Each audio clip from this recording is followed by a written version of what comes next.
오늘은 21번부터 30번까지 하겠습니다. 점유와 유치권에 관한 설명 중 옳지 않은 것은 을의 점유 침탈로 갑이 해당 상가에 대한 점유를 상실한 이상 갑의 유치권은 소멸하고 갑이 점유 회수의 소를 제기하여 승소 판결을 받아 점유를 회복하면 점유를 상실하지 않았던 것으로 되어 유치권이 되살아나지만 위와 같은 방법으로 점유를 회복하기 전에는 유치권이 되살아나는 것이 아니므로 점유 회수의 소를 제기하여 점유를 회복할 수 있다는 사정만으로 갑의 유치권이 소멸하지 않았다고 판단하여서는 아니 된다. 자, 갑이 원래 상가 점유를 하고 있었어요. 근데 을이 이거를 침탈을 했어. 침탈을 하면 이제 을이 점유를 하게 되고 갑은 더 이상 점유를 못하는 거잖아요. 그러면 점유를 못하게 된 순간 유치권도 같이 소멸을 하는 거예요. 그래서 근데 갑이 만약에 점유 회수의 소를 제기를 했어. 누구한테? 을한테. 그러면은 만약에 점유 회수의 소를 제기를 하면 승소를 했다. 그럼 얘가 점유권을 다시 가져오게 되고 그러면은 점유를 잃은 적이 없다고 봐서 유치권이 다시 살아난단 말이죠. 그치만 아직 이걸 안 했어. 그렇다면 점유 회수의 소를 제기를 할지 안 할지도 모르는 거잖아요. 그러니까 갑이 점유 회수의 소를 제기를 하면 그리고 승소해서 점유 회복을 하면 유치권도 되살아나잖아요. 그러니까 되살아나는 걸로 쳐주세요. 라고 소멸하지 않았다고 판단하면 된다 안 된다? 안 된다. 점유 회수의 소를 하고 승소한 다음에 얘기해야지. 그쵸? 자, 민법 321조 유치권자는 채권 전부의 변제를 받을 때까지 유치물 전부에 대해서 권리를 행사할 수 있다 라고 규정하고 있으므로 유치물은 각 부분으로서 피담보 채권의 전부를 담보하며 이와 같은 유치권의 불가분성은 목적물이 분할 가능하거나 수개의 물건인 경우에도 적용된다. 자, 채권 전부 내 채권이 이만큼이야. 그러면은 이거 다 받을 때까지 나는 무언가를 유치물 내 유치물에 대해서 다 받을 때까지 야 2개 갚았으니까 3분의 2만큼 내놔. 이거 된다 안 된다? 안 된다. 권리를 행사할 수 있다 라고 규정하고 있으므로 유치물은 그 각 부분으로서 피담보 채권의 전부를 담보하며 이와 같은 유치권의 불가분성은 목적물이 분할 가구나 순개의 물건인 경우에도 적용된다. 그러니까 지금 말한 것처럼 이게 통으로 하나였어요. 그러면 이 중에 내가 3분의 2 갚았으니까 유치물도 3분의 2 내놔. 된다? 안 된다. 애초에 3개였어도 야 3분의 2 갚았으니까 3분의 2 내놔. 된다? 안 된다? 안 된다. 무조건 유치물은 통으로. 자, 점유물이 침탈되었을 때 부동산일 때는 점유자는 침탈 후 즉시 가해자를 배제하여 즉시 이를 탈환할 수 있다고 정한 민법 209조 제2항에서는 점유자의 자력 탈환권은 점유가 침탈되었을 때 시간적으로 좁게 제한된 범위 내에서 자력으로 점유를 회복할 수 있다는 것으로서 위 규정에서 말하는 즉시란 객관적으로 가능한 신속히 또는 사회관념상 가해자를 배제하여 점유를 회복하는 데 필요하다고 인정되는 범위 안에서 되도록 속히 라는 뜻으로 해석할 것이므로 점유자가 침탈 사실을 알고 모르고 하는 관계없이 침탈을 당한 후 상당한 시간이 흘렀다면 자력 탈환권을 행사할 수 없다. 즉시 약간 무슨 그거 같지 않아요? 무슨 가수 이름이나 뭐 이런 거 같지 않아요? 근데 어쨌든 점유물이 침탈되었을 때 즉시 가해자를 배제할 수 있다. 이거는 뭘 해야 된다? 결론은 필요하다고 인정하는 범위에서 되도록 속히 라는 뜻이므로 점유자가 원래 침탈 사실을 알고 있든 모르든 상관없이 시간이 흘러버렸어. 그럼 지가 관리를 안 해서 모른 거잖아요. 탈환 당한 것도. 그러면은 자력 탈환권을 행사할 수 없다는 거죠. 이때는 법원 가가지고 해달라 해야 돼요. 자, 민법 제320조 제1항에서 물건에 관하여 생긴 채권은 유치권제도 본래 취지인 공평의 원칙에 특별히 반하지 않는 한 채권의 목적물 자체로서 발생한 경우는 물론이고 채권이 목적물의 반환 청구권과 동일한 법률관계 사실관계로부터 발생한 경우도 포함하므로 이른바 계약명의 신탁에서 명의 신탁자의 명의 수탁자에 대해서 가지는 부동산 매수 자금액 상당의 부당이능 반환 청구권은 부동산 자체로부터 발생한 채권은 아니더라도 소유권 등에 기한 부동산의 반환 청구권과 동일한 법률 관계나 사실관계로부터 발생한 채권이라고 볼 수는 있으므로 부당이득 반환 청구권은 민법 제320조 1항에 물건에 관하여 생긴 채권이라고 볼 것이다. 자, 뭔 말이에요? 뭔가 물건이 있었어. 이거에 은해서 생긴 채권이 있었어요. 채권이 있는 한 채권은 유치권제도 본래의 취지인 공평의 원칙에 특별히 반하지 않는 한 채권이 목적물 자체로부터 발생한 경우는 물론 이 목적물에서 다이렉트로 발생했어. 채권이 목적물의 반환 청구권과 이거를 내놔라고 말을 할 수 있는 청구권과 동일한 법률관계나 사실관계로부터 발생한 경우도 포함하므로 자, 그러니까 우리는 목적물에 관련돼서 발생한 적이어야 돼요. 계약명의 신탁이 있었어요. 그렇다는 거는 매도인이 있고 신탁자부터 써야지. 신탁자가 있고 수탁자가 있다는 거잖아요.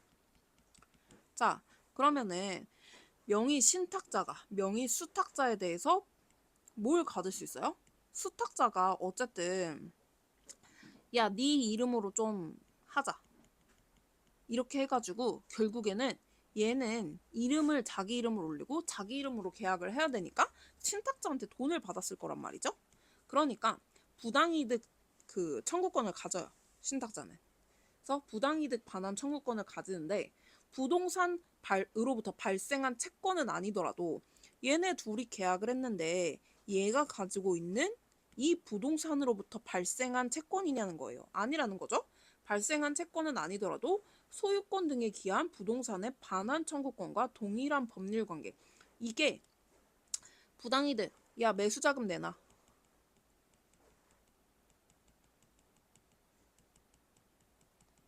이게 이 매수자금이 부동산의 그 소유권 등에 기한 부동산의 반환 청구권과 동일한 법률 관계 혹은 사실관계로부터 발생한 채권이라고 볼 수는 있으므로 자, 이거에 대해서 소유권은 누가 가져요? 소유권 청구권은?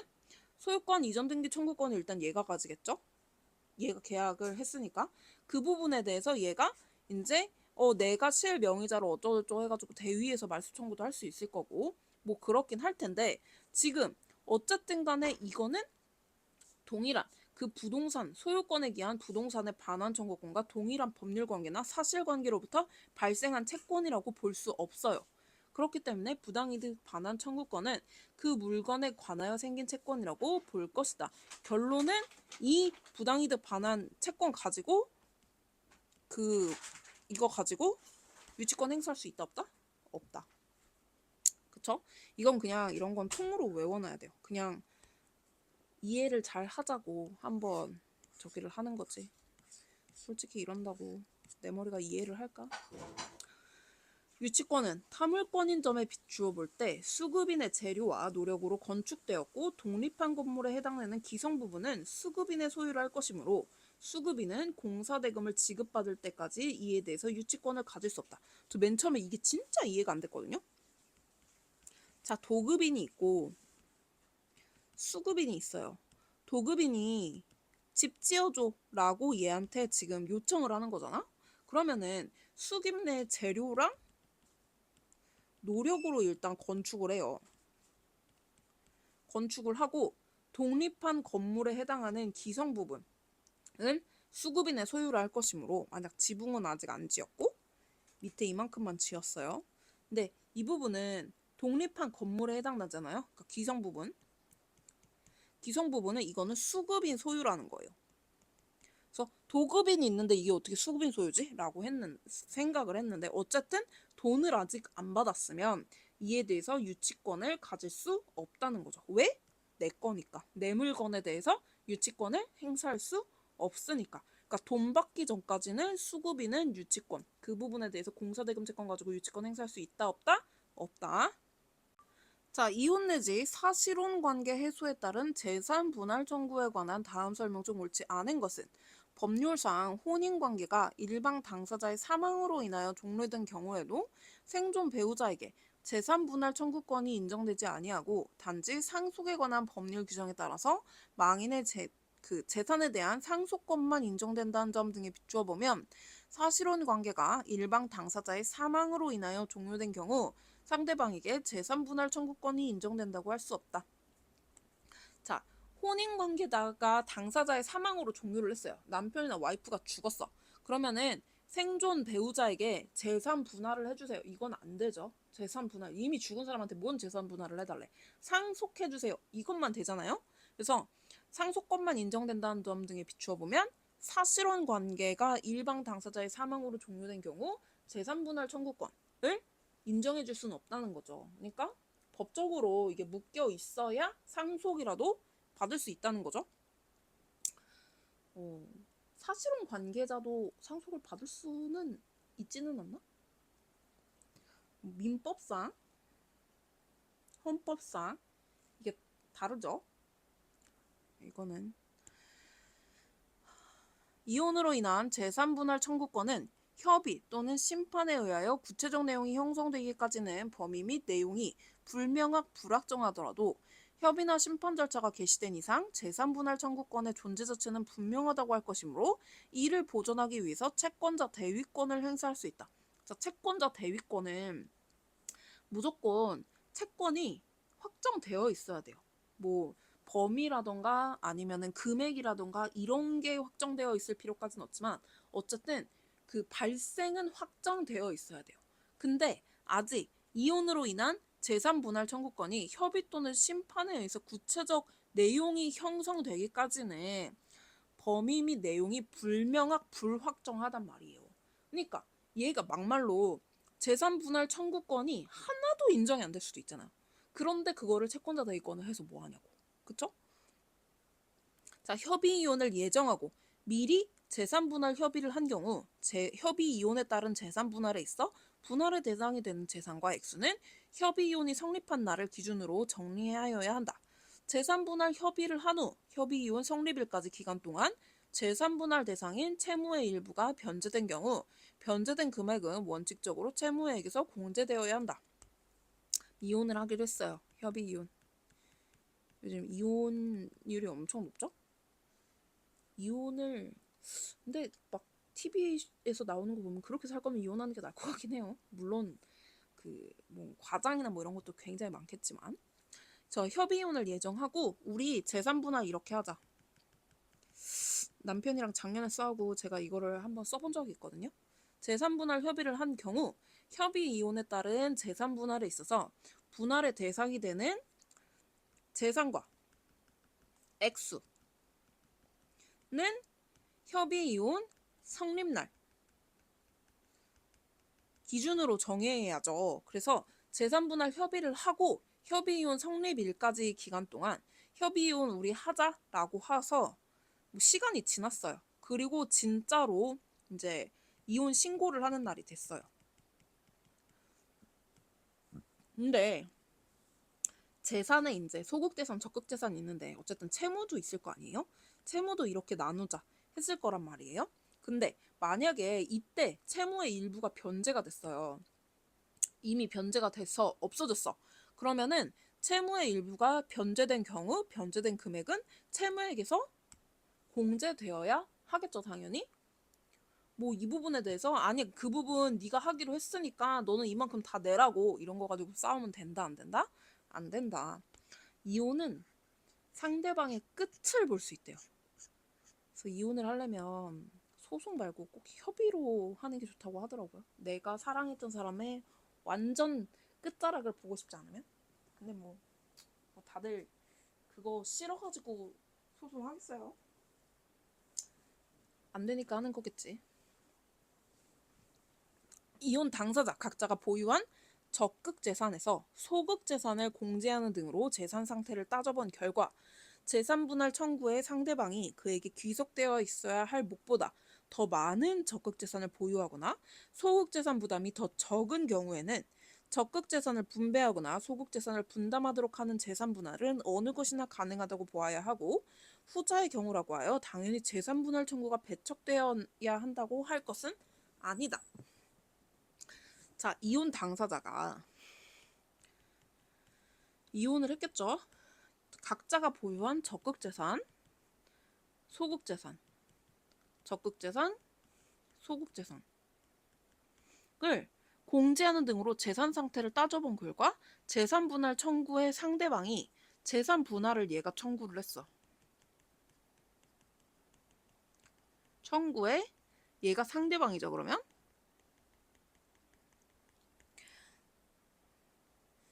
재산 분할 청구의 상대방이 그에게 귀속되어 있어야 할 목보다 더 많은 적극 재산을 보유하거나 더 적은 소극 재산을 보유하고 있을 경우 적극 재산을 분배하거나 소극 재산을 분담하도록 하는 재산 분할은 어느 것이나 가능하다고 보아야 하고, 그러니까 그러면은 적극 재산 다시 좀 나눠줘.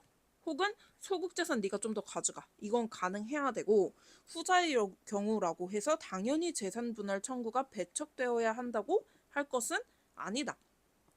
소극 재산 부담이 더 적은 경우에 무조건 재산 분할 청구가 배척된다고 얘기할 수는 없다는 거죠.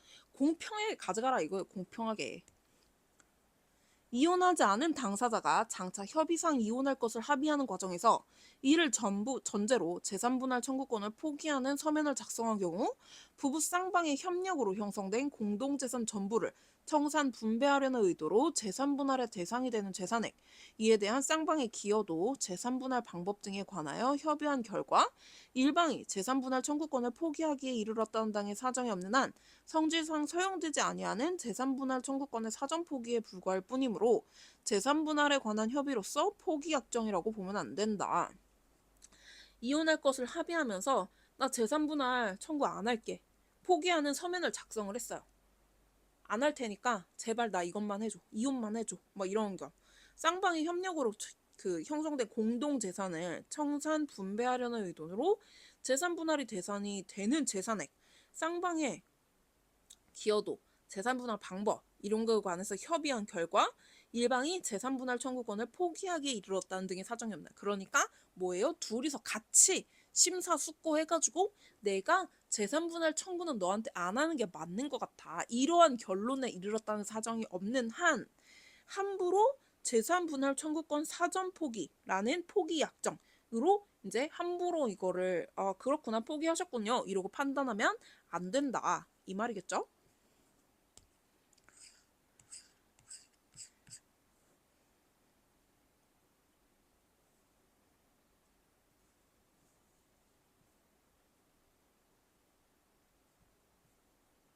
자, 23번. 매매에 관한 다음 설명 중 옳지 않은 것은 민법 제564조가 정하고 있는 매매 예약에서 예약자의 상대방이 매매 예약의 완결에 의사표시를 하여 매매의 효력을 생기게 하는 권리, 즉 매매 예약의 완결권은 일종의 형성권으로서 당사자 사이의 행사기간을 약정한 때에는 그 기간 내에, 약정이 없는 때에는 예약이 성립한 때부터 10년 내에 이를 행사하여야 하고 기간이 지난 때는 예약 완결권은 제착기간의 경과로 소멸한다. 자, 매매 예약이라는 거는 10년이라는 그 제척기간이 있잖아요. 그러니까 만약에 효력을 생기게 하는 권리, 완결권 이래서 행사 기간을 약정을 했어. 그 기간 내에 약정이 없는 때에는 예약이 성립한 때부터 10년 이거를 할 수 있냐는 거죠. 혹은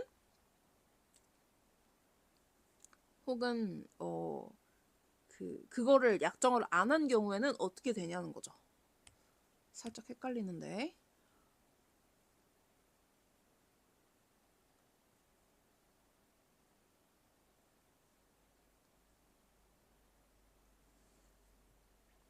맞네요. 맞네. 네, 맞네요. 그러니까 예약을 해놓으면 만약에 나랑 너랑 계약을 했어요. 상대방이 매매 예약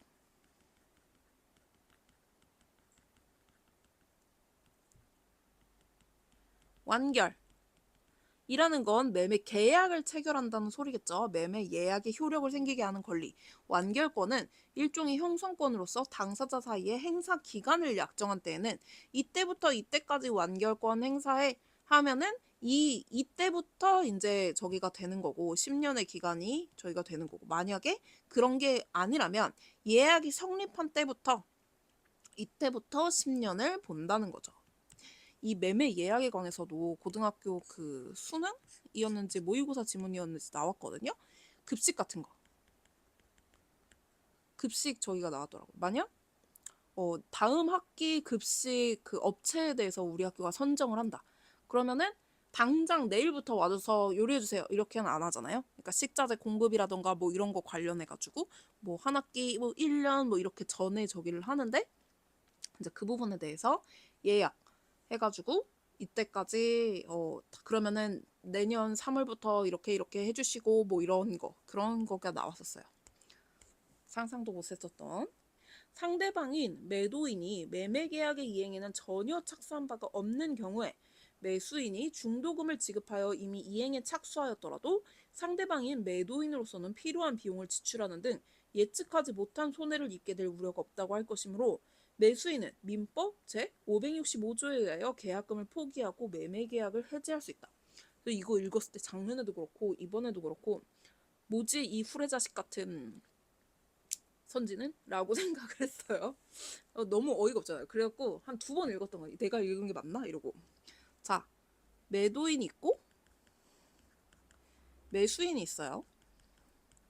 그러면은 매도인이 매매 계약을 이행에는 전혀 착수한 바가 없는 경우, 얘는 아직 아무것도 안 했어. 매수인이 중도금을 지급을 했어요. 중도금을 지급을 했어요. 이미 이행에 착수를 했어요. 뭐 계약금도 줬겠죠? 중도금을 지급을 했어요. 근데 상대방인 매도인으로서는 아직 아무것도 한 게 없단 말이에요. 그래서 손해를 입게 될 우려가 전혀 없다고 할 것이므로 매수인은 민법 계약금을 포기하고 매매 계약을 해지할 수 있다. 자, 매매 계약을 해지할 수 있냐는 건데, 원래 계약금, 중도금 이렇게 있잖아요. 근데 그 매도인은 아직 아무것도 안 했잖아요. 그러니까 필요한 비용을 지출하는 등 예측하지 못한 손해를 입게 될 우려가 없다고 할 것이므로 민법에 의해서 매수인은 계약금을 포기하고 매매 계약을 해지할 수 있다라는 건데, 이러면 계약금 해제죠. 근데 계약금 해제는 언제까지 가능해요? 중도금 주기 전까지만 가능해요. 그래서 매도인 너는 아무것도 한 거 없으니까 그냥 이 돈 내가 포기할 테니까 그 돈 먹고 떨어져. 너무 싸가지 않나요? 어쨌든 간에 중도금을 줬으면은 이미 계약의 이행에 착수가 된 거기 때문에 이 부분에 대해서 계약금 해제는 불가능하다는 거. 싸가지 없어. 돈이면 다야? 매매 예약이 성립한 이후 상대방의 매매 예약 완결의 의사표시 전에 목적물이 멸실, 기타의 사유로 이전할 수 없게 되어 예약 완결권의 행사가 이행불능이 된 경우 예약 완결권을 행사할 수 없고, 이행불능 이후에 상대방이 매매 예약의 의사표시를 하여도 매매의 효력이 생기지 아니한다. 이거 29회 때도 한 것 같아요. 매매 예약이 성립을 했어요. 상대방이 매매 예약 완결의 의사표시 전에 목적물이 멸실, 기타의 사유로 이전할 수 없게 됐어요. 그만 뭐예요? 그림을 샀어요. 그림을 사서 매매 예약 몇 월 며칠 날 구입할게요. 뭐 한 달 후 구입을 할게요. 이렇게 해서 예약을 걸어놨어요. 근데 완결의 의사 표시 전에 한 달 후까지 생각해보고 그때 저기를 할게요 했는데 목적물이 불에 탔어. 그러면은 이전할 수 없게 되어 예약 완결권의 행사가 이행 불능이 된 경우, 그러면 한 달 후에 내가 사겠어요 해도 이거를 가져올 수 있어요 없어요? 없어요. 예약 완결권을 당연히 행사할 수 없죠. 이거를 그림을 갖고 있던 애한테 뭐라고 해도 뭐 그림이 다시 살아올 수 있는 건 아니잖아요. 이행 불능 이후에 상대방이 매매 예약의 완결에 의사표시를 하여도 매매 효력이 당연히 생기지 않아요. 왜? 목적물이 이미 멸실, 이전할 수 없게 되었으니까. 자, 매매 계약에서 계약금의 일부만 지급된 경우 수령자가 매매 계약을 해지할 수 있다고 하더라도 해약금의 기준이 되는 금원은 실제 교부받은 계약금이 아니라 약정 계약금이라고 봄이 타당하므로 매도인이 계약금의 일부로서 지급받은 금원의 배액을 상환하는 것으로는 매매 계약을 해지할 수 없다. 자, 계약을 했어요. 매도인이랑 매수인이랑 계약을 하면서 총 1억 중에 내가 계약금 1,000만 원 줄게요. 근데 오늘은 제가 500만 주고 일주일 있다가 500 더 드릴게요. 이렇게 얘기를 했어요. 그래서 일단 500을 받았어요. 근데 그 일부만 지급된 거죠. 수령자가 매매 계약, 얘가 수령자잖아요. 매매 계약을 해지할 수 있다고 하더라도 해약금의 기준이 되는 금원은 1,000만 원이지 지급받은 500만 원이 아니란 말이에요. 그래서 500만 원만 받았다고 해가지고 2배로 1,000만 원 드릴 테니까 계약 해줘야죠. 이거 된다 안 된다? 안 된다. 그래서 그 500만 원의 배액인 1,000만 원만 이제 줘가지고 계약을 해지하는 건 불가능하다. 줄래면 2천만 원 줘라. 애초에 계약은 계약금이 계약금을 다 지급받지 않은 경우에는 계약금 계약 자체가 완전히 성립이 되지 않는다고 봐가지고 계약금 해제 자체가 불가능한데 판례에 그렇게 나와 있어요. 설령 가능하다고 하더라도 그 실제 교부받은 계약금이 아니라 약정 계약금이라고 봄이 타당하다 이렇게 나와 있어요. 그러니까 뭐 이거를 해석을 하면 그냥 원래 약정한 계약금 2배를 주면은 해약할 수도 있어 라고 해석할 수 있지 않을까요? 자, 민법 제565조가 해제권 행사의 시기를 당사자 일방이 이행이 착수할 때까지로 제한한 것은 당사자 일방이 이미 이행에 착수한 때에 그 당사자는 그에 필요한 비용을 지출하였을 것이고 당사자는 계약이 이행될 것으로 기대하고 있는데 이러한 단계에서 상대방으로부터 계약이 해제된다면 예측하지 못한 손해를 입게 될 우려가 있으므로 이를 방지하고자 함에 있고 이행기에 약정이 있는 경우라 하더라도 당사자가 채무의 이행기 전에는 착수하지 않기로 한 특약을 하는 등 특별한 사정이 없는 한 이행기 전에는 이행에 착수할 수 있다. 자, 해제권 행사를 당사자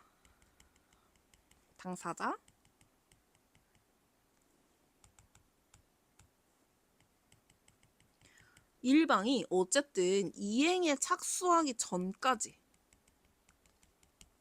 착수한 때 만약에 이행에 착수를 했어요. 그 당사자는 그에 필요한 비용을 이미 지출을 하였을 것이고 당사자는 계약이 이행될 것으로 기대도 하고 있어요.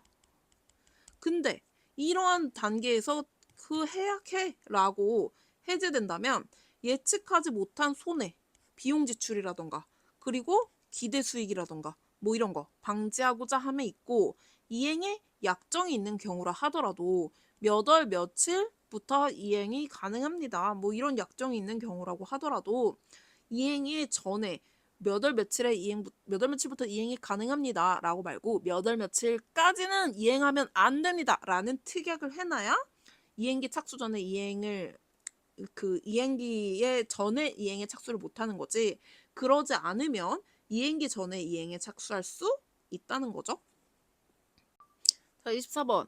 공동소유에 관한 설명 중 옳지 않은 것은 공유, 민법 265조 단서가 공유물의 보존 행위를 각 공유자가 단독으로 할 수 있도록 한 취지는 보존 행위가 긴급을 요하는 경우가 많고 다른 공유자에게도 이익이 되는 것이 보통이기 때문이므로 어느 공유자가 보존권을 행사하는 때 그 결과가 다른 공유자의 이해와 충돌할 때에는 행사는 보존 행위가 될 수 없다고 보아야 한다. 땅을 공유를 하고 있었어요.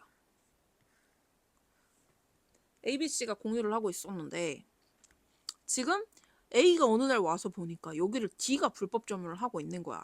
그럼 얘가 B한테 전화하고 C한테 전화하고 야 모여봐 우리 공유물 관해서 이렇저것 이렇게 하면 된다 안 된다? 그 시간이 갈수록 어쨌든 얘는 계속 불법 저기가 커지고 있는 거죠. 얘네들의 손해는 점점 커지고 있는 거예요. 그러니까 A는 알자마자 D한테 바로 보존행위를 할 수가 있는 거죠. 왜? 그거는 긴급을 요하는 경우가 많고 그쵸? 얘가 0에서 땅 다 파고 아니면은 거기서 땅에 나한테 뭐 묻고 있으면 어떡해. 긴급을 요하는 경우가 많고 다른 공유자에게도 이익이 되는 경우가 보통이므로 만약에 근데 A가 보존권을 행사하는 때에는 행사의 결과가 다른 공유자의 이해와 충돌할 수도 있단 말이죠. B, C의 이해와 충돌할 수도 있어요. 그렇기 때문에 그 행사는 보존행위로 될 수 없다고 보아야 한다. 이런 예가 뭐가 있을지는 잘 모르겠어요. 어쨌든 A가 보존행위를 했을 때 B하고 C하고 이해가 충돌되는 경우 그럴 수도 있죠. 근데 어쨌든 다 같이 그 이해 관계가 엮여 있기 때문에 전부 다 이득이 된다고 봐서 니네 보존행위는 한 명이 신청해도 할 수 있도록 해줄게 라고 했는데 이해관계가 상반되면 그건 당연히 보존행위가 아니겠죠? 자, 집합 건물의 대지를 집합 건물의 구분 소유자인 공유자와 구분 소유자가 아닌 공유자가 공유하고 있고 당의 대지를 집합 건물의 구분 소유자인 공유자에게 취득시키고 구분 소유자가 아닌 다른 공유자에게는 그 지분의 가격을 취득시키는 것이 공유자 간의 실질적인 공평을 해치지 않는다고 인정되는 특별한 사정이 있어 공유물을 분할하는 것이 허용되는 경우에는 그러한 공유물에 대한 분할 청구는 집합 건물의 소유 및 관리에 관한 법률, 입법 취지에 비추어 허용된다고 보는 것이 타당하다. 자, 집합 건물, 아파트죠. 집합 건물의 대지를 집합 건물의 구분 소유자인 공유자와 구분 소유자가 아닌 공유자가 공유를 하고 있어요. A, B, C, D. A, B, C, D 하고 뭐 E가 와서 구분 소유자가 아닌 공유자가 공유를 하고 있고 당의 대지를 집합 건물의 구분 소유자인 공유자에게 취득시키고 구분 소유자가 아닌 다른 공유자에게는 그 지분의 가격을 취득시키는 것이 취득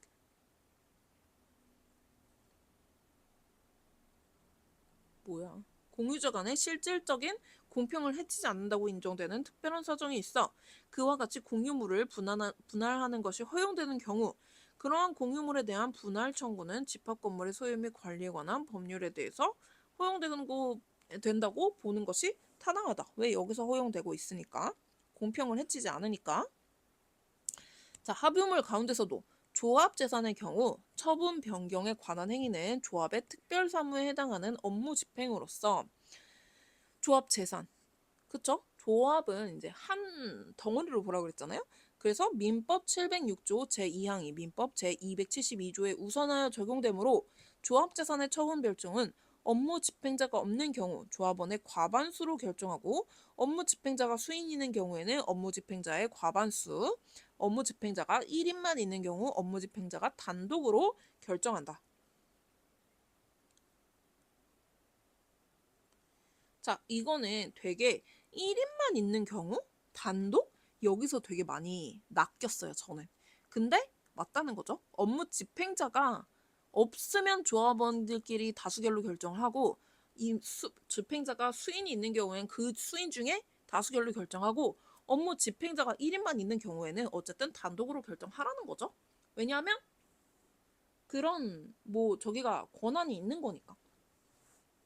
자, 여러 채권자가 같은 기회에 어느 부동산에 관하여 하나의 근저당권을 설정받아 준공유하는 경우 피담보 채권이 확정되기 전에는 근저당권에 대한 준공유 비율을 정할 수 없으나 확정되면 확정된 채권액의 비율에 따라 준공유하는 것이 되므로 준공유자는 각기 그 채권액의 비율에 따라 변제받는 것이 원칙이고 준공유자 전원의 합의로 피담보 채권의 확정 전에 위와 다른 비율을 정하거나 준공유자 중 일부가 먼저 변제받기로 약정하더라도 외권을 신뢰한 제3자의 이익을 해할 수 있으므로 위와 같은 약정에 구속되지 않는다. 뭔 말이에요?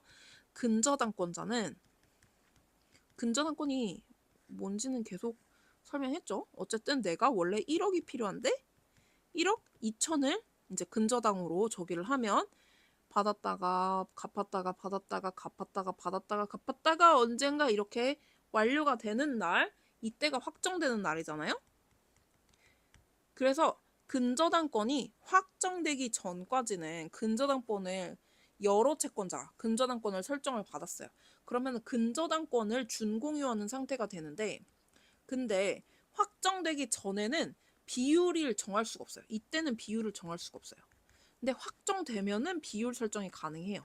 왜냐하면 이 부분에 대해서 얼마로 나중에 채권액이 확정될지도 모르는데 그 부분에 대해서 무언가를 할 수는 없단 말이죠. 그래서 대위 변제에도 이 부분에 관해서 이제 그거를 등기부에다 올린다거나 뭐 한다거나 뭐 이런 저기가 불가능하단 말이죠. 근데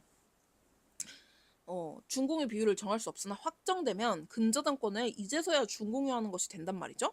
준공유자는 채권액의 비율에 따라 변제받는 것이 원칙이에요. 자, 3명이 받았어요. 자, 20%, 20%, 60% 하기로 했어요.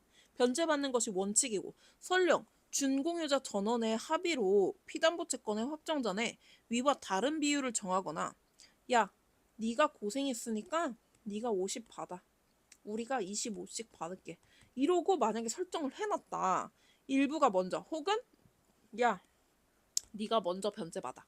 나머지 그 뒤에 우리가 변제 받을게. 우선 변제권 너 이렇게 했다고 하더라도 외관을 신뢰한 제3자의 이익을 해할 수 있으므로 여기서 외관을 신뢰한 제3자의 이익을 해할 수 있는 게 뭐가 있죠? 지들끼리 그냥 지지고 볶고 하는 건데 그쵸? 이런 건 없어요. 그래서 준공유자들은 위와 같은 약정에 구속돼야죠. 그렇게 약속했으면 그렇게 해야지. 자, 총유물의 보존에 있어서 공유물의 보존에 관한 민법 제265조의 규정이 적용될 수 없고 민법 제276조 제1항의 규정에 따른 사원총회의 결의를 거치거나 정관이 정하는 바에 따른 절차를 거쳐야 하므로 법인 아닌 사단인 교회가 그 총유재산에 대한 보존행위로 소송을 하는 경우에도 교인총회의 결의를 거치거나 정관이 정하는 바에 따른 절차를 거쳐야 한다. 총유물 보존은 공유물의 보존에 관한 규정이 적용이 될 수 없어요. 이건 두 개는 똑같지 않다는 거죠. 사원총회의 결의를 거치거나 정관이 정하는 바에 따른 절차를 거쳐야 하니까 교회도 결국 총유죠. 총유재산 보존 행위로서 소송을 하는 경우에도 교인 총회의 결의를 거치거나 정관이 정하는 바에 따른 절차를 거쳐야 한다고 하고 있어요.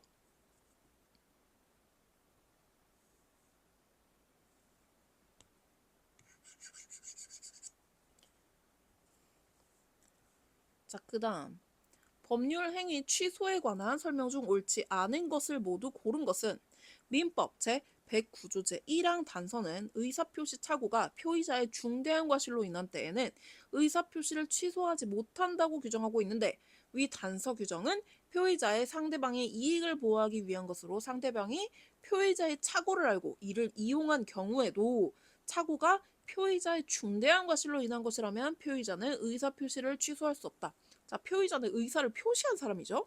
의사를 표시한 사람이 중대한 과실로 인해서 착오가 있었어. 그러면은 이 부분에 대해서는 어쨌든 표의자의 상대방의 이익을 보호하기 위한 것은 상대방은 얘가 착각을 해가지고 뭔가 나랑 의사표시를 했다는 거를 몰랐을 거란 말이죠. 근데 만약에 갑자기 나 착오야 이거 야 안 되겠어 빨리 없었던 걸로 해 이렇게 되면 상대방은 완전히 갑자기 이게 뭐야 낙동강 오리알 되는 거잖아.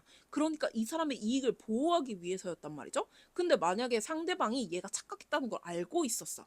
알고 이용한 경우에는 중대한 과실로 인해서 했더라도 이거를 취소할 수 있다고 봐야죠. 왜냐하면 상대방이 불측의 손해를 입었다고 할 수가 없으니까. 걔는 알고 이용한 거니까. 그쵸? 취소할 수 없는 거 아니죠? 자, 동기의 착오가 법률행위의 내용의 중요 부분의 착오에 해당함을 이유로 표의자가 법률행위를 취소하려면 그 동기를 당의 의사표시의 내용으로 삼을 것을 상대방에게 표시하고 의사표시의 해석상 법률행위의 내용으로 되어 있다고 인정되면 충분하고 당사자들 사이에 별도로 그 동기를 의사표시의 내용으로 삼기로 하는 합의까지 이루어질 필요는 없지만 법률행위의 내용의 착오는 보통 일반인의 표의자의 입장에 섰더라면 그와 같은 의사표시를 하지 아니하였으라고 여겨질 정도로 그 착오가 중요한 부분에 관한 것이어야 한다. 이거 되게 앞에서 설명한 것 중에 계약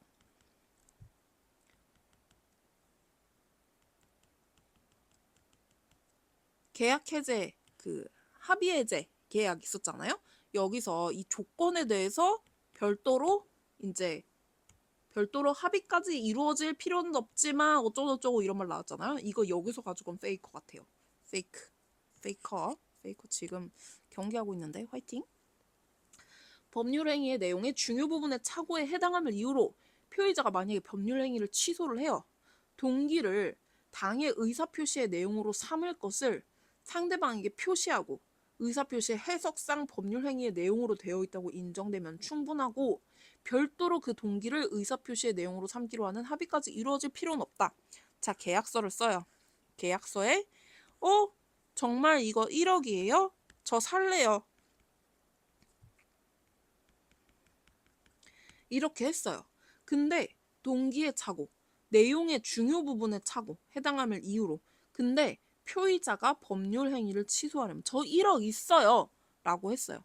근데 만약에 이게 1억이 아니었어. 그러면은 동기를 당의 의사표시의 내용으로 삼을 것을 상대방에게 표시하고 이게 1억이라면 제가 사겠습니다. 이렇게 쓰여있을 필요까지는 없지만 적어도 1억이니까 매수하겠습니다. 1억에 매수할게요. 이런 내용은 들어가 있잖아요.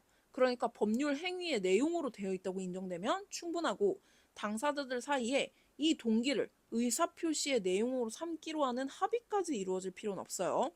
1억이면 사겠습니다. 이런 것까지 합의까지 이루어질 필요는 없지만 법률 행위 내용의 착오는 보통 일반인이 표의자의 입장에 섰더라면 그와 같은 의사표시를 하지 아니하였으라고 여겨질 정도로 그 착오가 중요한 부분에 관한 것이어야 한다. 만약에 뭐 금액이 10억이었는데 1억으로 착각했다. 뭐 이러면은 그게 뭐 어떻게 계약이 서류가 작성이 됐다. 그럼 둘 다 몰랐다. 어머 이거 1억인 그 10억이 1억이라고 생각해서 했어요. 라고 해가지고 착각했어요. 만약에 이렇게 됐다.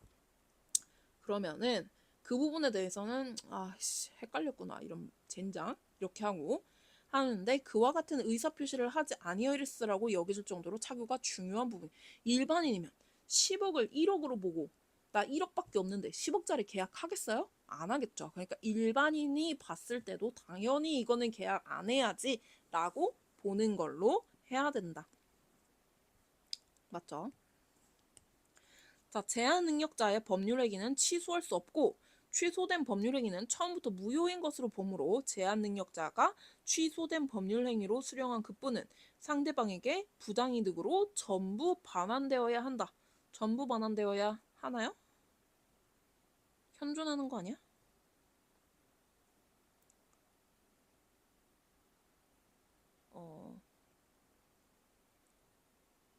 잠깐 헷갈려. 임대차 계약에서 임차 목적물이 임대인의 소유라는 사실은 중요한 필요 조건이므로 목적물이 반드시 임대인의 소유일 것을 특히 계약의 내용으로 삼지 않은 경우라도 타인 소유의 부동산을 임대한 것이라면 임대차 계약을 해지할 수요뿐만 아니라 착오를 이유로 임차인이 임대차 계약을 취소할 수도 있다. 자, 임대차 계약을 해요. 근데 임대인이 있고 임차인이 있는데 계약을 했어요. 알고 보니까 얘가 집주인이 아니었어. 근데 임대인의 소유라는 사실이 중요한 필요 조건일까요? 아니요, 그럴 필요 없어요. 임대인은 이 집에 관해서 임대차 저기를 계약을 행사할 수 있을 정도의 권한만 있으면 돼요. 그쵸? 필요 조건 아니란 말이죠. 목적물이 반드시 임대인의 소유일 것 필요 없어요. 그래서 계약 내용으로 삼지 않은 경우라도 타인 소유의 부동산을 임대한 것이라면 해지할 사유뿐 아니라 착오를 이유로 임차인이 임대차 계약을 취소할 수도 있다. 아니죠. 자, 상품의 선전 광고에 있어 다수의 과장이나 허위가 수반되는 것은 그것이 일반 상고례의 관행과 신의칙에 비추어 시인될 수 있는 한 기망성이 결여된다고 하겠으나 거래에 있어서 중요한 사항에 관하여 구체적 사실은 신의 성실의 의무에 비추어 비난받을 정도의 방법으로 허위로 고지한 경우 기망행위에 해당한다. 사기에 해당한다는 거죠. 봅시다.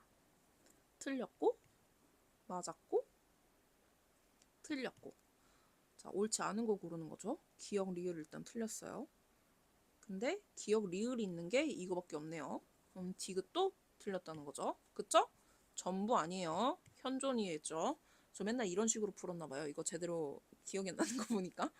자, 기망행위 사기죠. 요즘 이런 과장 광고 엄청 많은데 특히 다이어트 약. 그동안 내가 산 다이어트 약만 하면 내가 집을 살 수도 있을 거야. 자, 26번. 예금 계약에 관한 다음 설명 중 옳지 않은 것은 예금 계약은 예금자가 예금의 의사를 표시하면서 금융기관에 돈을 제공하고 금융기관이 그 의사에 따라서 그 돈을 받아 확인을 하면 그로써 성립하며 금융기관의 직원이 그 받은 돈을 금융기관에 입금하지 아니하고 이를 횡령하였다고 하더라도 예금 계약의 성립에는 아무런 영향이 없다. 당연하죠. 내가 가서 저축하려고 돈을 줬어요. 그러면은 네 고객님 얼마 받았습니다. 10만 원 받았습니다. 하고 내 이름으로 이제 저축을 해줬으면 예금을 넣어줬으면 당연히 그로써 확인하죠. 성립되는 거죠. 나는 은행 어플 들어가면 당연히 10만 원이 들어와 있는 거란 말이죠. 그래서 금융기관 직원이 그 받은 돈을 은행에다 바로 입금을 안 하고 지가 썼어. 그래도 그게 내가 돈을 못 받을 이유가 돼요? 안 된다는 거죠. 아무런 영향이 없어요. 자, 예금 거래 기본 약관에 따라 송금 의뢰인이 수취인의 예금 계좌에 자금 이체를 하여 예금 원장의 입금에 기록이 된 때에는 특별한 사정이 없는 한 송금 의뢰인과 수취인 사이에 자금 이체의 원인인 법률 관계가 존재하는지에 상관없이 수취인과 수취은행 사이에는 입금액 상당의 예금 계약이 성립하고 수취인은 수취은행에 대해서 입금액 상당의 예금 채권을 취득한다. 이게 뭔 말이냐면 송금 의뢰인은 그냥 돈 보내는 사람이에요. 수취인은 돈 받는 사람이죠. 근데 송금 의뢰인이 계좌이체를 했어요. 예금 원장에 입금의 기록이 됐어요. 그래서 입금 기록이 됐어.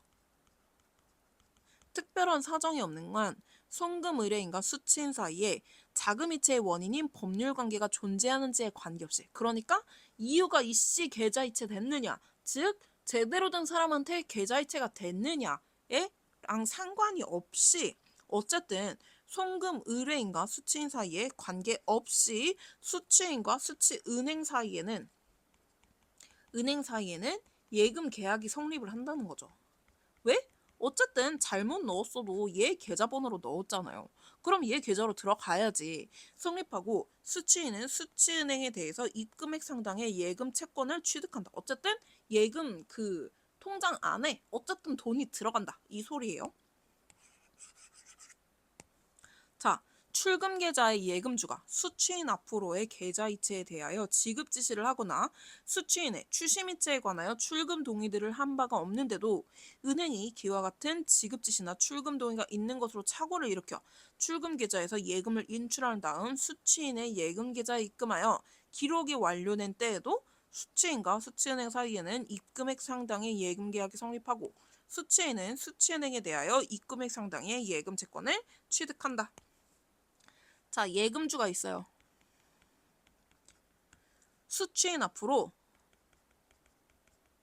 계좌이체를 대해서 저 이거 계좌이체 해주세요 라는 지급 지시를 한 적이 없어. 수취인의 추심 이체에 관하여 출금 동의를 한 바가 없는데도 혹은 수취인이 저 추심권 있으니까 얘 그 통장에서 돈 빼갈게요 라고 했어요. 근데 그거에 대해서 난 동의를 한 적이 없어. 은행이 그와 같은 지급 지시나 출금 동의가 있는 것으로 착오를 일으켰어요. 그러니까 2번은 지금 계좌를 이체를 잘못한 거죠. 근데 이거는 지금 3번은 은행이 잘못한 거예요. 은행이 잘못했는데 이금을 인출한 다음에 수취인의 예금 계좌에 지금 돈이 들어갔단 말이에요.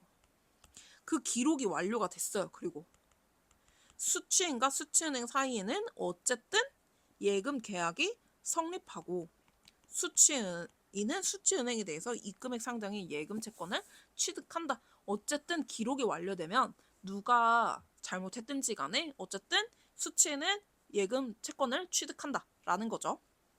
그 부분에 관해서 예금주가 은행을 상대로 뭐라고 하든 뭐 수취인을 상대로 뭐라고 하든 그건 그 다음 문제고 어쨌든 간에 채권은 취득한다. 송금 의뢰인은 차고 송금임을 이유로 거래은행을 통하여 혹은 수취은행이 직접 송금액의 반환을 요청하고 수취인도 송금 의뢰인의 차고 송금에 의하여 수취인의 계좌에 금원이 입금된 사실을 인정하고 수취은행에 그 반환을 승낙하고 있는 경우 수취은행이 수취인에 대한 대출 채권들을 자동 채권으로 하여 수취인의 계좌에 차고로 입금된 금원 상당의 예금 채권과 상기하는 것은 원칙적으로 가능하다. 자, 송금 의뢰인 돈 보내는 사람이랬어요. 차고송금을 일으켰어요. 그러니까 잘못 보냈어요. 거래은행을 통하여 혹은 수취은행에 직접 송금액을 반환을 요청을 했어요. 만약에 얘는 우리은행이에요. 수취는 국민은행이에요. 그래서 차고 송금을 이유로 거래은행, 우리은행한테 전화를 했어요. 혹은 수취은행, 국민은행한테 전화를 했어요. 직접 송금액의 반환을 요청을 했어요. 수취은도 잘못 입금했네요. 오케이, 저쪽으로 다시 보내주세요. 수취은도 계좌에 금원된 입금을 사실을 인정하고 수취은행에 그 반환을 승낙하고 있어요. 그러니까 10만 원 잘못 입금됐어요. 다시 저쪽으로 10만 원 보내주세요. 라고 만약에 얘기를 했어요. 그러면은 근데 송금 의뢰인이 여기에 대출이 있었단 말이야. 그러면은 수취은행이 수취인에 대한 대출 채권 등을 자동 채권으로 하여 수취은행이네. 이쪽이죠. 대출 채권 등을 자동 채권으로 하여 그 대출. 그래서 수취인의 계좌에 지금 10만 원이 잘못 입금이 됐잖아요. 이거를 가지고 이거를 상계 처리할 수 있냐는 거죠. 당연히 안 되겠죠. 심지어 이건 내 돈도 아니야. 그쵸? 잘못 입금된 건데. 그래서 저쪽으로 보내주세요 했는데 그걸 갑자기 대출 채권이랑 상계 처리한다고? 말이 안 되지 않나요? 남는 금액이라 그렇게 한다고 생각한 건가? 어쨌든 만기가 정해진 예금 계약에 따른 금융기관의 예금 반환 채무는 만기가 도래하더라도 임치인이 미리 만기 후 예금 수령 방법을 지정한 경우와 같은 특별한 사정이 없는 한 임치인의 적법한 지급 청구가 있어야 비로소 이행할 수 있으므로 예금 계약의 만기가 도래한 것만으로 금융기관인 수취인이 임치인에 대해서 예금 반환 지연으로 인한 지체 책임을 부담한다고 볼 수는 없다. 아, 이거 진짜 완전 양아치 아닌가요? 제가 1년짜리 예금을 들었다고 봅시다. 뭐 100만 원에 이자 10% 해가지고 총 110만 원을 받아야 되잖아요. 그러면은 그런데 그러니까 임치인이 저잖아요. 저 1월 1일에 들렸으니까 12월 31일 날 저기를 할게요. 찾을게요. 라고 미리 결정을 해놨어요. 그리고 그 만기가 되면은 여기 계좌로 보내주세요. 이렇게 했어요. 수령 방법을 지정을 했어요. 특별한 사정이 없는 한 임치인의 적법한 지급 청구가 있어야 비로소 은행은 얘한테 돈을 줄 수 있잖아요. 돈 달라고도 안 했는데 예금 기간 끝났다고 그냥 돈을 아무 데나 뿌릴 순 없잖아. 그래서 이행할 수 있으므로 예금 계약의 만기가 도래한 것만으로 12월 30일이 지났는데 금융기관인 수취인이 임치인에 대해서 예금 반환 지연으로 인한 지체 책임을 부담한다고 볼 수 없다. 12월 31일이 지났는데 돈을 안 뿌렸어. 그래서 1월 5일쯤 돼가지고 5일이나 늦었네? 5일? 지연. 지체 책임, 지연 손해금 주세요. 라고 말을 할 수 있다? 없죠, 당연히. 세상에 이런 양아치가 어딨어? 세상은 넓고 또라이는 많다. 누군가가 어쨌든 소송을 걸었으니까 일단 판례가 있는 거겠죠? 어떻게 이런 소송을 걸 생각을 하지? 자, 동시이행 항변에 관한 다음 설명 중 옳지 않은 것은 기존의 원인 채권과 어음 채권이 병존하는 경우에 채권자가 원인 채권을 행사함에 있어서 원칙적으로 어음과 상환으로 지급하겠다고 하는 항변으로 채권자에게 대항할 수 있다. 어음상 권리가 시효완성으로 소멸하여 채무자에게 이중지협에 위협이 없고 채무자가 다른 어음상 채무자에 대해서 권리를 행사할 수도 없는 경우더라도 원인 채권 행사에 대해서 어음상환의 동시이행 항변을 인정할 필요가 있다. 뭔 말이에요? 참나 이거 비문학 때 많이 했는데 문장 읽고 뭔 말이야? 라고 물어보는 거. 저는 평생 이런 거 할... 자, 원인 채권, 기존의 원인 채권이 있어요. 그리고 여기서 발행된 어음 채권도 있어요. 이 두 개가 같이 있으면 채권자가 만약에 원인 채권을 행사함에 있어서 채무자는 원칙적으로 어음으로 상환은 할게 라고 항변을 할 수가 있잖아요. 나 어음으로 줄게 라고 채권자한테 대항할 수 있어서 어음상 권리가 시효완성으로 얘가 소멸을 했어요. 그러면은 더 이상 얘를 쓸 수가 없단 말이죠. 이중 지급의 위험이 없고 채무자가 다른 어음상 채무자에 대해서 권리를 행사할 수도 없는 경우더라도 이거를 갖다가 다른 데다 뭐 어떻게 할 수 없는 경우라도 원인 채권 행사에 대해서 채무자에게 어음상환 동시이행 항변, 그러니까 동시이행 항변을 인정을 해주면 채권자가 뭘 안 해주면 얘는 나는 돈 못 줘 라고 뻗팅기는 거죠. 이거 인정할 필요가 있냐는 거예요. 없죠. 이미 얘는 다른 데 쓸 수가 없는데. 자, 토지 임차인의 매수 청구권 행사로 지상 건물에 대하여 시가에 의한 매매 유사의 법률 관계가 성립된 경우 임차인의 건물 명도 및 소유권 이전 등기 의무와 토지 임대인의 건물 대금 지급 의무는 서로 대가 관계에 있는 채무가 되므로 임차인이 임대인에게 매수 청구권이 행사된 건물들에 대한 명도와 소유권 이전 등기를 맞춰주지 아니하였다면 임대인에게 그 매매 대금에 대한 지연 손해금을 구할 수 없다. 자, 토지 임차인이 있어요. 땅이죠. 임차인이 있는데 매수 청구권 행사로 이 위에다가 세운 건물을 시가에 의한 매매 유사의 법률 관계가 성립된 경우, 그러니까 결국에는 땅 주인하고 토지 소유자 임차인이 토지 임차인이죠. 근데 건물 매수 청구권을 행사를 한 거예요. 매매 유사의 법률 관계가 성립이 됐죠. 임차인의 건물 명도 및 소유권 이전 등기 의무. 그러면은 임차인은 얘한테 어쨌든 건물 명도, 소유권 이전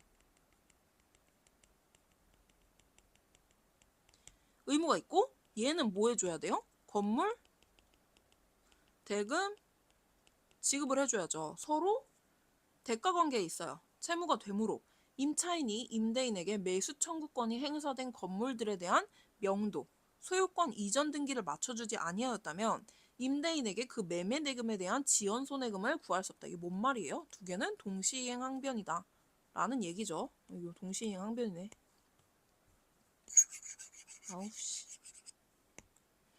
매수인이 매매의 목적이 된 부동산을 명도받기 전에 잔대금을 먼저 지급하기로 약정한 매매의 경우 매수인이 잔대금 지급 채무를 이행하지 아니하였다고 하더라도 매매 계약이 해제되지 아니한 상태에서 부동산의 명도기일이 지날 때까지 부동산이 명도되지 아니하였다면 그때부터는 매수인의 잔대금 지급 채무와 매도인의 부동산 명도 의무는 동시이행 관계가 있게 된다. 완전 전형적인 동시이행 관계 문제죠. 매도인이 있고 매수인이 있어요. 근데 매매의 목적이 된 부동산이 있을 거 아니에요? 부동산에 대해서 매수인이 명도받기 전에 잔대금을 먼저 지급하기로 약정한 경우 계약금이 있고 중도금이 있고 잔대금이 있을 건데 잔대금을 먼저 주기로 했어요. 이걸 선이행하기로 했어. 그 다음에 소유권 이전 등기를 해주기로 했어요. 근데 약정한 매매, 매수인이 잔대금 지급 채무를 이행을 안 했어요. 근데 매매 계약이 해지되지 아니한 상태에서 명도 기일이 지날 때까지 부동산이 명도되지 아니하였다면 만약에 명도하기로 한 날짜가 있을 거 아니에요. 막 선이행 이거는 2월 1일 날 하고 이거는 2월 5일 날 하기로 했어. 근데 2월 1일 날 잔대금 지급을 안 하고 2월 5일이 됐어요. 얘가 그 부분에 대해서 채무 불이행이라고 이제 계약 해제도 안 했고 그러면은 2월 5일부터는 어쨌든 명도를 해야 할 기간이 시기가 됐으니까 그때부터는 이거 두 개가 선이행 뭐 이게 아니고 동시행 관계에 있다라는 거죠.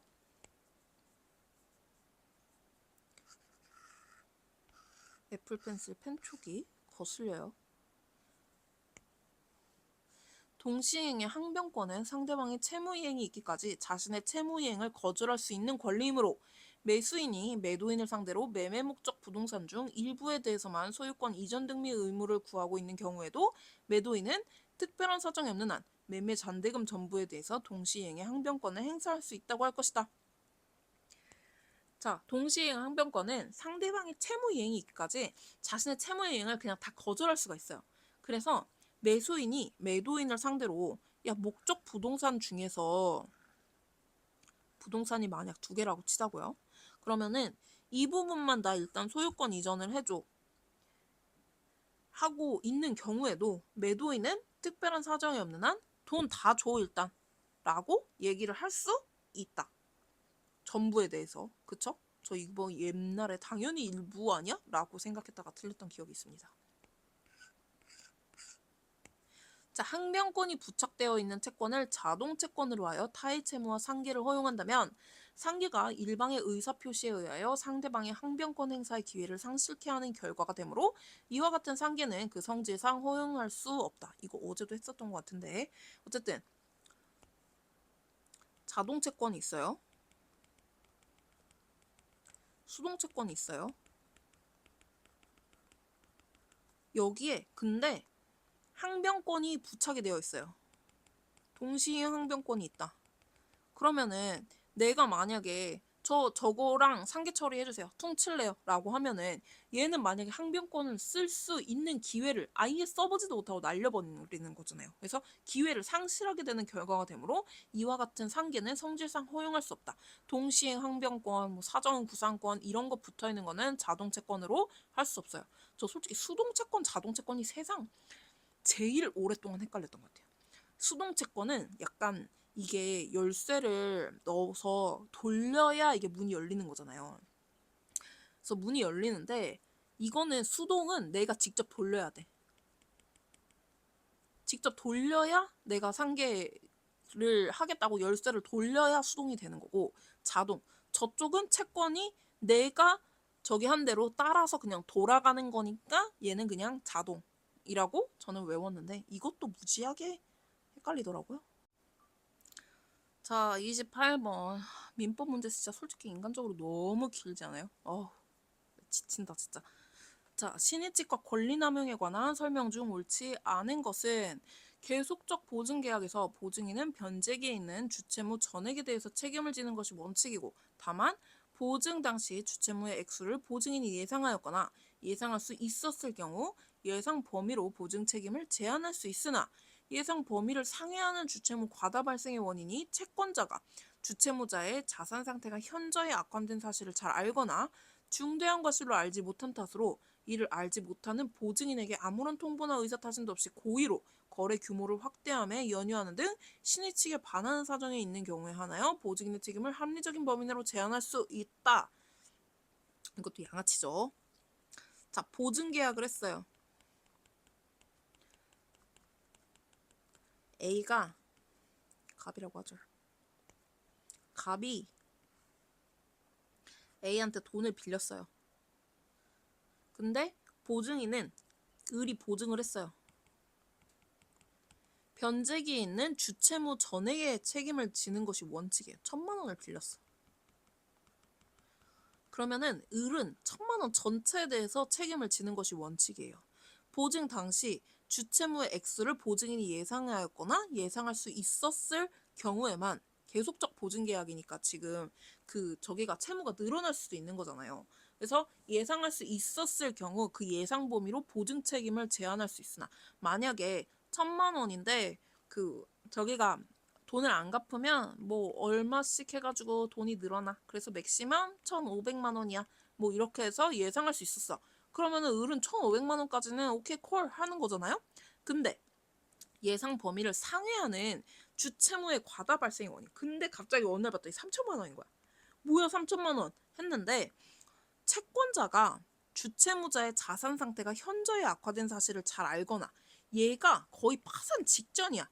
그거를 중대한 과실로 알지 못한 탓에 이를 알지 못하는 보증인에게 보증인도 주채무자가 그렇게 지금 파산 직전인지 몰랐어요. 아무런 통보나 의사타진도 없이 고의로 막 이제 엄청 늘린 거예요. 거래 규모를. 그러면은 얘는 일부러 얘를 한테 해를 가하는 게 되겠죠. 이런 거는 신의칙에 반해서 안 된다. 자, 그 다음 위임 계약에서 보수액에 관하여 약정한 경우 수임인은 원칙적으로 약정 보수액을 전부 청구할 수 있는 것이 원칙이지만 위임의 경위, 위임 업무의 처리, 경과와 난이도, 투입한 노력의 정도, 위임인이 업무 처리로 인하여 얻게 되는 구체적 이익, 기타 변론에 나타난 재반 사정을 고려할 때 약정 보수액이 부당하게 과다하여 신의 성실의 원칙이나 형평의 원칙에 반한다고 볼 만한 특별한 사정이 있는 때에는 예외적으로 상당하다고 인정되는 범위 내에 보수액만을 청구할 수 있다. 또 되게 자주 나오는 것 같아요. 자, 위임계약. 보통 우리가 생각하는 위임계약이 그거잖아요. 그 변호사나 법무사 쓰는 거. 근데 뭐 이거는 솔직히 고양이 탐정? 뭐 이런 거는 위임보단 도급에 가깝지 않나? 근데 저는 자꾸 그게 떠오르더라고요. 자, 어쨌든 보수액에 관해서 약정을 했어요. 수임인은 원칙적으로 약정 보수액을 전부 청구할 수 있는 것이 원칙이에요. 자, 법무사한테 저 가등법 관련해가지고 이거 좀 처리해주세요 라고 위임을 했어요. 그럼 법무사는 수임을 받은 거죠. 그러면은 위임인이 업무 처리로 인하여 얻게 되는 구체적이 얘가 위임인이 얻게 되는 이익, 재반 사정, 뭐 이런 거, 경과, 난이도, 위임의 경위, 뭐 이런 거 다 이제 고려를 해가지고 약정 보수액이 부당하게 과다하다. 만약에 뭐 개명 절차 뭐 이런 거 해가지고 저기 하는데 500만 원 받을게요 했어. 외국인이라 아무것도 모르고 네 오케이 알겠습니다 했어요. 그러면은 이건 너무 과하잖아요. 신의 성실의 원칙이나 형평의 원칙에 반한다고 볼 만한 특별한 사정이 있으면 인정되는 범위 내의 보수액만을 청구할 수 있다. 인정되는 적정 보수액이 얼마인지 저는 몰라요. 자, 계약 성립의 기초가 된 사정이 현저히 변경되고 당사자가 계약이 성립 당시 이를 예견할 수 없었으며 그로 인하여 계약을 그대로 유지하는 것이 당사자의 이해에 중대한 불균형을 초래하거나 계약을 체결한 목적을 달성할 수 없는 경우에는 계약 준수 원칙의 예외로서 사정 변경을 이유로 계약을 해제하거나 해지할 수 있다. 여기서 말하는 사정이란 당사자들의 계약 성립의 기초가 된 사정뿐만 아니라 일방 당사자가 변경에 따른 불이익이나 위험을 떠안기로 한 사정도 모두 포함될 수 있다. 자, 계약을 하기로 했어요. 그럼 계약이 성립이 되겠죠? 그러면은 A하고 B하고 계약을 했단 말이죠. 근데 기초가 된 사정이 현저히 변경이 됐어요. 계약이 성립 당시 이를 예견할 수 없었어요. 그로 인해서 계약을 유지하는 것이 당사자의 이해에 중대한 불균형을 초래하거나 목적을 달성할 수 없어요. 만약에 집을 사기로 했는데 저는 여기 앞에 산이 있고요. 여기 강이 흘러서 너무 좋아요. 저 여기 계약할게요. 라고 했는데 얘도 알고 얘도 알아가지고 얘가 배산임수라서 여기 계약했다는 거 다 알아. 계약의 성립 당시. 근데 갑자기 여기를 메꾸고 길을 낸대요. 갑자기 여기를 산을 다 밀어버린대. 여기다가 뭐 아파트를 짓는데. 그러면은 당사자가 계약의 성립 당시 이를 예견할 수 없었어요. 그로 인하여 계약을 그대로 유지하는 것이 당사자의 이해에 중대한 불균형을 초래하거나 그쵸? 갑자기 나 이거 늙으면은 여기 와가지고 배산임수 명당에서 늘 편안하게 살고 싶어서 그러는 거거든요. 그리고 계약을 해놨는데 갑자기 그게 그렇게 됐어요. 그러면은 체결할 목적을 달성할 없는 경우 계약 준수 원칙의 예외로서 사정 변경을 이유로 계약을 해지하거나 해지할 수 있다. 이거 어쩔 수 없죠. 여기에서 말하는 사정이란 당사자들에게 계약 성립의 기초가 된 사정뿐만 아니라 일방 당사자가 변경에 따른 불이익이나 위험을 떠안기로 한 사정도 모두 포함될 수 있다. 자, 사정 변경. 사정 변경에 의해서 갑작스러운 사정 변경에 의해서 계약 해제 혹은 해지까지 이제 용인을 해주려면 적어도 이 부분에 대해서 나도 너도 납득할 수 있는 이유여야 될 거 아니에요. 일방 당사자가 변경에 따른 불이익이나 위험을 떠안기로 한 사정. 이게 제가 원래 수수료랑 세금도 다 내기로 했는데 생각해보니까 그러면은 저한테 너무 남는 게 없는데요? 계약 해지할래요. 이런 거 된다 안 된다? 안 된다. 갑자기 사정이 변경됐다. 저 갑자기 돈이 없어요. 이런 거 된다 안 된다? 안 된다. 그쵸? 저는 이 변경에 따른 불이익이나 위험을 떠안기로 한 사정. 이거는 그거 그 우영우 보셨나요? 우영우에서 보면은 그 동그라미 아버지 동동삼이 형들이랑 그 토지가 수용되면서 아마 수용보상금을 받았는데 그거를 이제 큰형 50%, 작은형 30%, 그 뭐야 동삼 아저씨가 그 20%를 받게 되면서 아마 10억이었는데 세금을 동삼 아저씨가 다 부담하기로 해가지고 빚이 생기는 상황이었어요. 그래가지고 저기였는데 그거는 이제 상속 분할 약정이니까 그것도 계약이라고 볼 수 있나? 어쨌든 그게 사정 분할이라고 해가지고 그 사정 변경이라고 해가지고 그거를 이렇게 해줄 수는 이렇게 오케이 그 계약해줄게 이렇게 할 수는 없는 거잖아요. 저는 그게 자꾸 생각이 나더라고요. 물론 그거랑 완전히 완벽하게 일치하는 건 아닐 거예요. 자, 점유자가 취득 시효 완성 후에 그 사실을 모르고 당의 토지에 관하여 어떠한 권리도 주장 않기로 하였다고 하더라도 시효 주장을 하는 것은 특별한 사정이 없는 한 신의칙상 허용되지 않는다. 답은 3번이고. 자, 점유자가 취득 시효 완성이 됐는데 그 사실을 몰랐어요. 그래갖고 소유자가 야, 너 여기에 대해서 그 앞으로 어떤 권리도 주장하지 않기로 해라고 했어요. 근데 취득시효 완성이 된 걸 모르고 알겠어라고 한 거예요. 그런데 나중에 자기가 점유 취득 시효가 완성이 됐다는 걸 알게 됐어. 이후에 시효 주장을 하는 게 허용이 된다 안 된다? 안 된다는 거죠. 예전에 이청규 법무사님이 공탁이었나? 공탁이었을 거예요. 공탁법 강의를 하시는데 그런 말씀을 하신 적이 있어요. 어떤 법무사가 이거 당장 그 땅 관해서 뭐 해야 된다라고 했는데 알고 보니까 시효 취득이 취득 시효 완성이 일주일인가밖에 안 남았을 때였대요.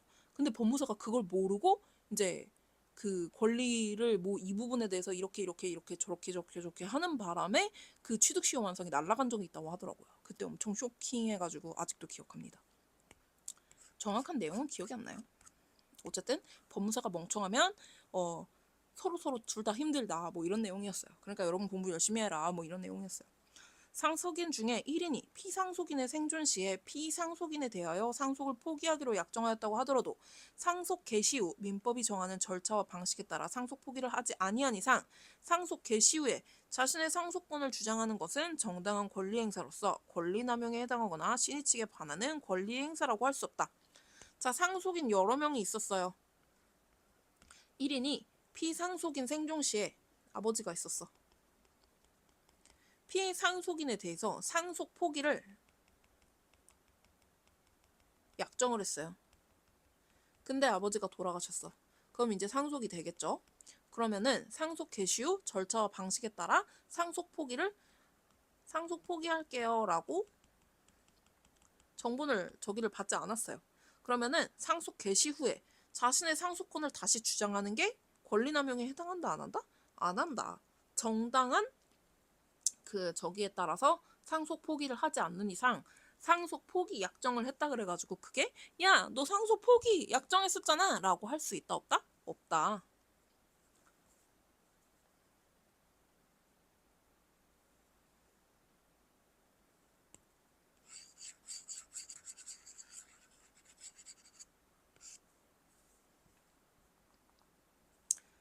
자, 29번. 권리의 주체나 객체에 관한 설명 중 옳지 않은 것은 종중이랑 공동선조의 분묘수호와 제사 및 종원 상호 간의 친목 등을 목적으로 하여 구성되는 자연 발생적인 종족 집단이므로 종중의 이러한 목적과 본질에 비추어 볼 때 공동선조와 성과 본을 같이 하는 후손은 성별의 구별 없이 성년이 되면 당연히 그 구성원이 된다.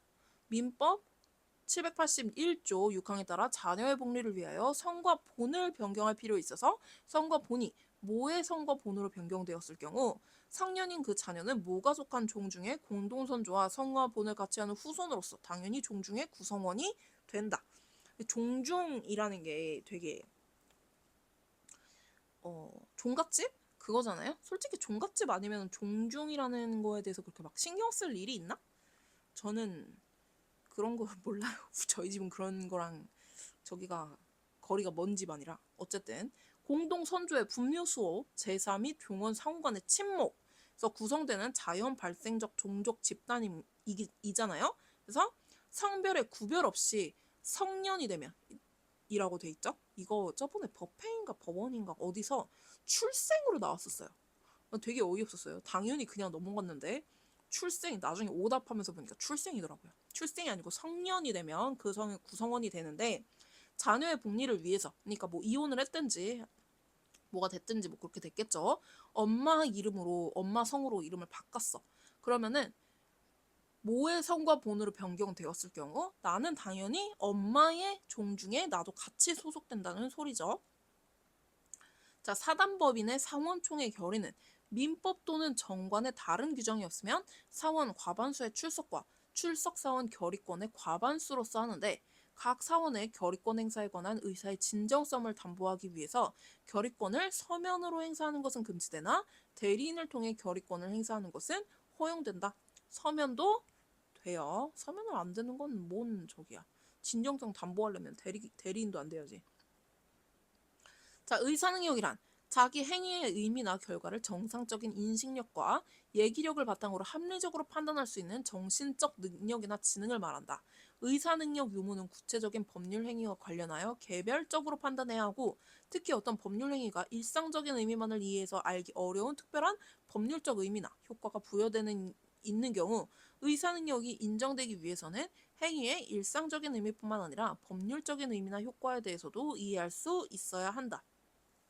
자, 이거는 여러 가지가 있을 수 있지만 만약에 집에 아이만 있었어요. 뭐 7살, 8살짜리 아기가 있는데 정상적인 인식 있잖아요. 어쨌든 이 아이는 정상적인 아이예요. 정상적인 지능을 가지고 있는 아이인데 합리적으로 판단할 수 있는 정신적 능력이나 지능을 말하는데 어쨌든 이 의사능력 유무는 법률 행위와 관련해서 개별적으로 판단을 해야 된다는 거죠. 너 아버지 저기에 대해서 한정 승인 할래 안 할래? 상속보기 할래 안 할래? 뭐 이런 거 물어보면 애가 어떻게 대답해요? 모르잖아요. 그쵸? 일상적인 의미만을 이해해서는 알기 어려운 특별한 법률적 의미, 효과가 부여되어 있는 경우 인정되기 위해서는 법률적인 의미에까지도 효과에 대해서도 이해할 수 있어야 한다라는 거죠. 그러니까 무작정 원래 일상생활이 충분히 가능한 혼자서 충분히 가능한 8살짜리의 아이였습니다. 라는 걸로 이 아이가 저는 이렇게 할래요. 그렇게 된 거에 오케이 알겠어 이러고서는 법률적인 효력을 부여할 수 있다 없다? 없다.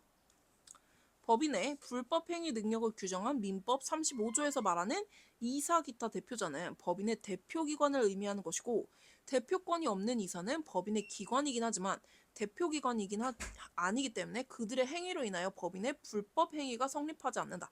애초에 법인의 불법 행위가 성립을 하려면 이 사람이 법인을 대표하는구나 라는 게 있어야 되는데 그냥 대표권이 없는 이사 중 수많은 이사 중 한 명이에요. 그럼 이 사람이 뭔가 불법 행위를 했어. 그치만 그냥 대표이사가 아니고 그냥 이사야. 그러면은 이 사람이 행위를 한 게 불법 행위가 법인의 불법 행위까지 가냐는 거죠. 아니죠. 이거는 그냥 개인의 불법 행위.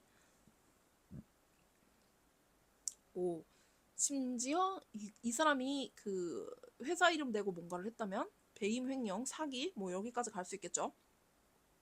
자, 구분 건물의 전유 부분에 대한 소유권 보존 등기만 경료되고 대지 지분에 대한 등기가 경료되기 전에 전유 부분만에 대해 내려진 가압류 결정의 효력은 대지 사용권의 분리 처분이 가능하도록 규약으로 정하였다는 등의 특별한 사정이 없는 한 종물 내지 종된 권리인 그 대지권에까지 미친다. 자, 전유 구분 건물 전유 부분에 대한 소유권 보존 등기만 경료되고 101호 소유권 보존 등기만 경료되고 대지에 대해서 지금 등기가 경료되어 있지 않았어요. 대지 사용권에 근데 전유 부분에 대해서 101동에 대해서 지금 가압류가 내려졌단 말이죠. 근데 아직 대지 지분에는 등기가 안 됐잖아요. 근데 여기서 가압류 결정의 효력은 분리 처분이 가능하도록 애초에 이거를 건물을 대지 사용권의 분리 처분이 가능하도록 규약으로 분리 처분 가능. 이렇게 해놓지 않는 이상 종물 내지 종된 권리인 대지권에도 이 가압류의 효력이 미친다는 거죠. 왜? 대지권이 없으면 이 전유 부분 어떻게 걸어 들어갈 거야? 그쵸? 어떻게 서 있을 거야? 자, 드디어 30번 보증에 관한 설명 중 옳지 않은 것은, 자, 지금쯤 이렇게 오래 했으면 솔직히 모의고사 하나는 다 끝났을 것 같아요. 모의고사가 하나에 45문제거든요. 근데 이거를 다 해도 이 시간이 안 나올 것 같단 말이죠. 근데 10문제 하는데 이렇게 오래 걸리는 건 제가 텐션을 더 빠르게 하고 있는데도 불구하고, 설명을 더 디테일하게 하지 못하는데도 불구하고 진짜 미친 듯이 어렵다. 주채무에 관한 소멸시효가 완성되어 보증채무가 소멸된 상태에서 보증인이 보증채무를 이행하거나 승인하였다고 하더라도 주채무자 아닌 보증인의 행위에 의해서 주채무에 대한 소멸시효의 이익의 포기효과가 발생된다고 할 수 없다. 주채무가 있어요. 소멸시효가 완성됐어요. 그러면은 보증채무도 같이 소멸했겠죠? 근데 보증인이 이거를 이행을 한 거예요. 혹은 승인을 했어요. 근데 이 행위에 의해서 소멸시효, 이 주채무의 소멸시효 이게 그 포기 효과가 발생된다고 할 수 있느냐는 거죠. 없죠, 당연히. 채권자와 주채무자 사이의 확정 판결에 의해서 주채무가 확정되어 소멸시효 기간이 10년으로 연장되었다면 보증채무까지도 당연히 소멸시효 기간에 적용이 배제되어 10년의 소멸시효 기간이 적용된다고 보는 것이 보증채무의 성질에 부합한다. 아니죠. 주채무자가 지금 확정 판결을 받았어요. 그래서 원래 상사 소멸시효여서 5년이었는데 이제 그 확정 판결로 10년으로 연장이 됐어요. 소멸시효 기간이 10년으로 연장되었는데 보증 채무도 있었단 말이죠. 처음에 상사 채무였으니까 5년으로 했어요. 당연히.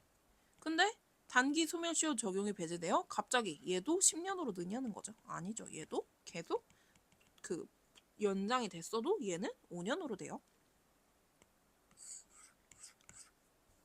자, 민법 440조 주채무자에 대한 시효의 중단은 보증인에 대해서 그 효력이 있다라고 규정하고 있는 바 민법 제440조는 시효 중단에 관한 민법 169조의 예외 규정으로서 채권자 보호 내지 채권 담보의 확보를 위하여 주채무자에 대한 시효 중단의 사유가 발생했을 때는 보증인에 대한 별도의 중단 조치가 이루어지지 아니하여도 동시에 시효 중단의 효력이 생기도록 한 것이고 시효 중단 사유가 압류, 가압류 및 가처분이라고 하더라도 이를 보증인에게 통지하여야 비로소 시효 중단의 효력이 발생하는 것은 아니다. 주채무자에 대해서 시효 중단이 됐어요. 그러면은 이것이 보증인에 대해서도 효력이 있다는 거죠. 시효 중단에 관해서 예외 규정으로서 채권자 보호 내지 채권 담보의 목적을 위해서 주채무자에게 시효 중단의 효력이 사유가 발생을 하였을 때는 보증인에 대한 별도의 중단 조치가 이루어지지 않더라도 얘도 시효 중단할게요 라고 중단 조치가 이루어지지 아니하더라도 동시에 시효 중단이 생기도록 한 거예요. 그 시효 중단 사유가 압류, 가압류, 가처분 이러더라고 하더라도 보증인에게 이게 통지가 돼요. 민사집행법 보면 맨날 제3채무자에게 통지가 되어야 통지 저기를 받는 순간 도달한 순간 어쩌고저쩌고 맨날 이러잖아요. 그렇지만 이를 보증인에게 통지하여야 시효 중단의 효력이 발생하는 건 아니다라는 거죠. 자, 수탁보증인의 사전구상권, 사후구상권은 종국적 목적과 사회적 효용을 같이 하는 공통성을 가지고 있으나 발생 원인을 달리하고 법적 성질도 달리하는 별개의 독립된 권리이므로 사후구상권이 발생한 이후에도 사전구상권은 소멸하지 아니하고 병존하며 목적 달성으로 일방이 소멸하면 타방도 소멸하는 관계에 있을 뿐이다. 뭐 내가 보증을 해주면서 만약에 사전구상권을 취득을 했어요. 근데 발생 원인을 같이 하고 법적 성질도 달리하는 별개의 독립된 권리인 사후구상권도 있단 말이에요. 사후 구상권은 근데 일이 발생한 이후에 발생되는 구상권이죠. 사전 구상권은 당연히 일이 발생하기 전에 생기는 구상권이에요. 사전 구상권이 있는데 일이 발생을 해서 내가 사후 구상권도 얻었어.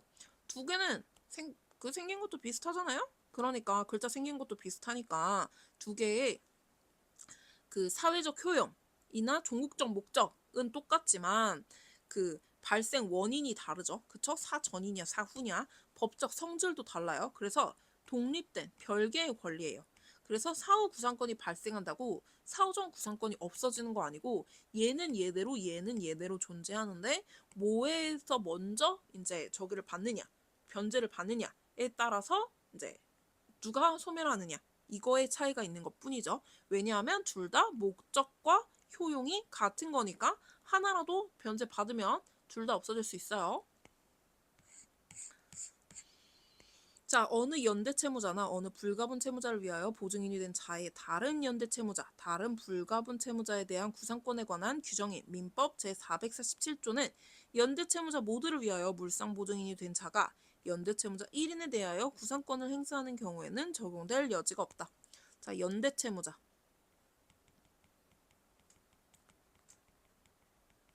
혹은 불가분 채무자.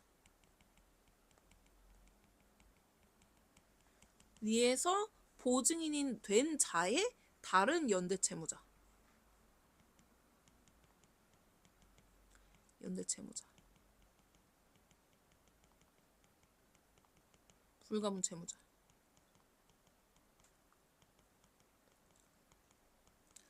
얘네 대한 구상권에 관한 규정인 447조는 연대채무자를 모두를 위하여 물상보증인이 된 자가 연대채무자 1인에 대한 구상권을 행사하는 경우에는 적용될 여지가 없다. 결국 연대채무자 모두를 위하여 물상보증인이 된 자가 1인에 대해서 구상권을 행사하는 경우에는 그 다른 연대채무자, 다른 불가분 채무자에 대한 구상권에 관한 규정이 민법 447조니까 이거를 적용할 수 있다 없다? 없다는 거죠.